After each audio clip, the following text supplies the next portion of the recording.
இந்த ஏர் ட்ரையராக கூட யூஸ் பண்ணலாம். இங்கே பாருங்க,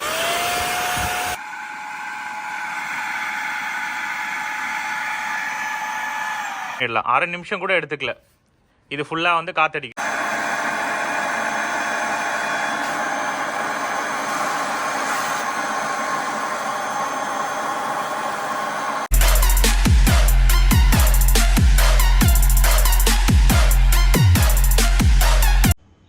வாங்க இந்த ஏர் டஸ்ட்டை வந்து அன்பாக்ஸ் பண்ணிடலாம். இது எதுக்கு ப்ரோ யூஸ் ஆகும் அப்படின்னு கேட்டிங்கன்னா, நம்ம வந்து இந்த கிட்ஸு ஸ்விம்மிங் பூல்லாம் வந்து இது பண்ணுறதுக்கு வந்து யூஸ் ஆகும். சரிங்களா? ஸோ இந்த பாக்ஸை பொறுத்த வரைக்கும் உங்களுக்கு இந்த நாசில் கொடுத்துருக்காங்க பாருங்கள். இது 2-வே நாசில். இதை வந்து நீங்கள் டஸ்டரில் வந்து போட்டு க்ளீன் பண்ணலாம். அதுக்கப்புறம் வந்து ஒரு யூசர் மேனுவல், அதுக்கப்புறமா அகரோலேருந்து 1 இயர் வாரண்டிக்கான